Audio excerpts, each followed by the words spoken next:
Hello everyone, मेरा नाम सृष्टि सिंह है। इस साल के यूपीएससी सीएसई 2020 में मेरी 78th रैंक आई है और आज मैं स्टूडेंटो प्लेटफॉर्म पे आपसे अपनी स्ट्रैटेजी शेयर करने आई हूँ। ये मेरा फर्स्ट अटेम्प्ट था, इसलिए मैं यहाँ हूँ ताकि मैं आपको ये बता पाऊँ कि कैसे मैंने एक साल में प्रेपरेशन को स्ट्रैटेजिकली मैनेज किया और कैसे आप एक साल में यूपीएससी के एग्ज़ाम को बीट कर सकते हैं। तैयारी शुरू करने के लिए अगर हम 2022 को टारगेट कर रहे हैं तो इस समय हमारे पास 7 से 8 महीने हैं। मैंने जब तैयारी शुरू की थी तो मैं भी लगभग इसी सिचुएशन में थी और इसके लिए मैंने एक स्ट्रैटेजिक टाइमलाइन मेंटेन की ताकि मैं पूरा सिलेबस समय पे कंप्लीट कर सकूं और ढेर सारे पेपर्स की प्रैक्टिस कर सकूं ताकि मैं अच्छे से अच्छे मार्क्स ला पाऊँ। स्टार्ट करने के लिए अगर प्रीलिम्स की बात करें तो हमारे पास तकरीबन 7 सब्जेक्ट्स होते हैं प्लस करंट अफेयर्स, और इन सब्जेक्ट्स की तैयारी के लिए हमारे पास अगर अभी 2022 के लिए देखा जाए तो 8 महीने हैं।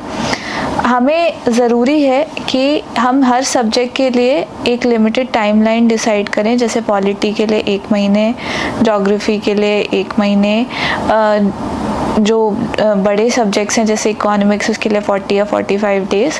और इस लिमिटेड टाइमलाइन में हम जो भी स्टैंडर्ड बुक्स रेफ़र कर रहे हैं स्टार्टिंग फ्रॉम एनसीईआरटीज़ और उसके बाद हर एक सब्जेक्ट की एडवांस्ड बुक्स जैसे पॉलिटी के लिए लक्ष्मीकांत, हिस्ट्री के लिए spectrum, NCERTs art and culture की बहुत इंपॉर्टेंट हैं, थीम्स ऑफ कंटेम्प्रेरी वर्ल्ड की एनसीईआरटीज़, ज्योग्राफी की 9 to 12th की एनसीईआरटीज़, ये सारी बुक्स हम समय पे सिलेबस के साथ कवर कर पाएँ ताकि हम प्रीलिम्स में ज़्यादा से ज़्यादा स्कोर कर पाएँ। ये इम्पॉर्टेंट है कि हम प्रीलिम्स के लिए एक स्ट्रैटेजी लेके जाएं और पेपर सॉल्विंग पे बहुत वर्क करें।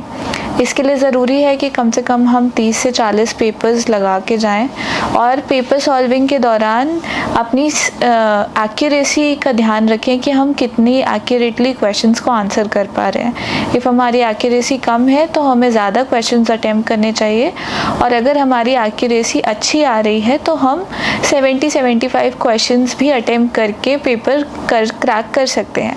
बट आइड सजेस्ट कि अगर आप पेपर अटेम्प्ट करें तो 80 से कम क्वेश्चंस अटेम्प्ट करके ना आए और कोशिश करें कि आप नेगेटिव मार्किंग को जितना मिनिमाइज़ कर सकते हैं उतना मिनिमाइज़ करें।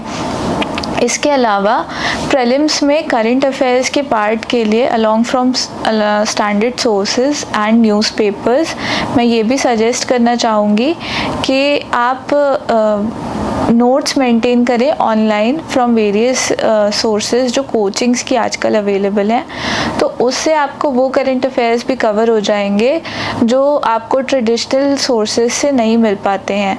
अखबार में रेगुलरली पढ़ा करती थी और अगर आप अखबार 1 पढ़ सकते हैं तो 1 पढ़िए, 2 पढ़ सकते हैं तो 2 पढ़िए, जितने पढ़ें उतना आपके लिए बेनिफिशियल है। लेकिन उसके अलावा भी करंट अफेयर्स के लिए आजकल डायनेमिक पेपर होने की वजह से एडिशनल एफर्ट्स की ज़रूरत है, तो आपको और थोड़ा पुश करना पड़ेगा अपने आप को और वो compilation in a better way करना पड़ेगा। मेरी टाइमलाइन के हिसाब से मैंने जुलाई 2019 में पेपर की तैयारी शुरू करके मार्च 2020 तक प्रीलिम्स का सिलेबस एक बार पूरा कवर कर लिया था। ये लगभग 7 महीने 8 महीने का टाइमलाइन है और इतने टाइमलाइन में ये सिलेबस कॉम्प्रहेंसिवली कवर किया जा सकता है। मेंस के लिए जो बीच के 3 महीने हैं, अगर आप अपना प्रीलिम्स का सिलेबस अच्छे से करके रखते हैं और एथिक्स और जो थोड़े बहुत मेंस के सब्जेक्ट्स हैं उनको टाइमली कवर कर लेते हैं, तो आप मेंस और प्रीलिम्स के बीच का टाइम आंसर राइटिंग के लिए अच्छी तरीके से इन्वेस्ट कर सकते हैं। इंटरव्यू के केस में इट्स काफ़ी ट्रिकी हो जाता है क्योंकि आजकल इंटरव्यू काफ़ी डिसाइसिव होते जा रहे हैं और अच्छा स्कोर करना काफ़ी इम्पॉर्टेंट हो गया है। आजकल इंटरव्यूज़ में काफ़ी हाई स्कोर्स तक दिए जा रहे हैं, पर मेरे खुद इंटरव्यू में कुछ मार्क्स कम रह गए और मुझे ये रियलाइज़ हुआ कि अगर हम कुछ गलतियाँ अवॉइड करें तो हम इंटरव्यू में और बेटर स्कोर कर सकते हैं। तो इंटरव्यू में सबसे पहले तो नर्वसनेस बिल्कुल भी नहीं होनी चाहिए और हमें बहुत ही पेशेंस के साथ मल्टी डिमेंशनल इश्यूज़ को हैंडल करना है। पोलाइट रहना रहना है और हमें इंटरव्यू में कभी भी टेंस नहीं दिखना है या अपीयर होना है। इसके अलावा क्वेश्चंस काफ़ी जेनरिक होते हैं और पैनल्स काफ़ी पोलाइट होते हैं, लेकिन हमें हमेशा ये ध्यान रखना है कि हम जो भी वर्ड्स यूज़ कर रहे हैं towards the administration, towards the policies, हम उसके प्रति रिस्पेक्टफुल रहें और हम किसी भी तरीके की डेरोगेटरी चीज़ें ना कहें। इसके अलावा आइड सजेस्ट कि आप मॉक्स दें, ज़्यादा से ज़्यादा 5-6 मॉक्स दें ताकि आप इंटरव्यू की टाइमली प्रैक्टिस कर पाएँ और अच्छे से इंटरव्यू को हैंडल कर पाएँ।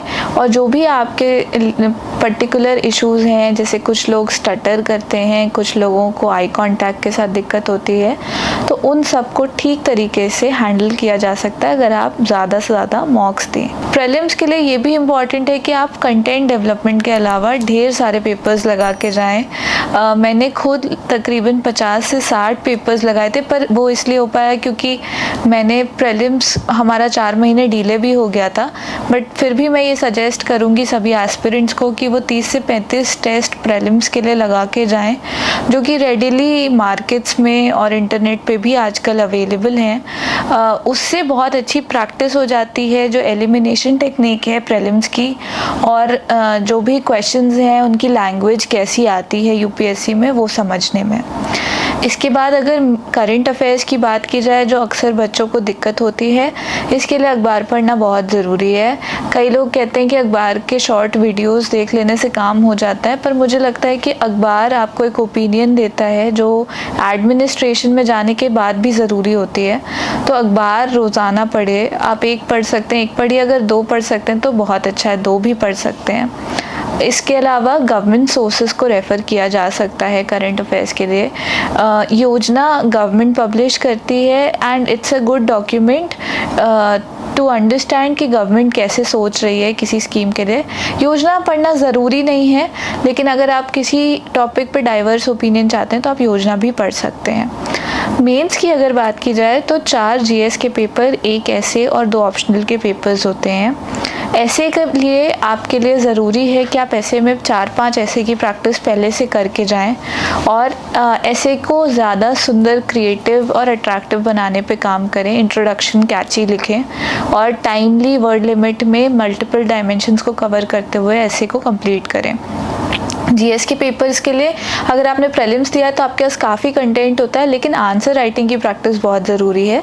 इसलिए जीएस के लिए कम से कम 7-8 टेस्ट लगा के जाइए, और ज़्यादा लगा सकते हैं तो लगाइए। मैंने खुद लगभग 20 टेस्ट दिए थे जीएस के एंड उन्होंने मेरी बहुत हेल्प की।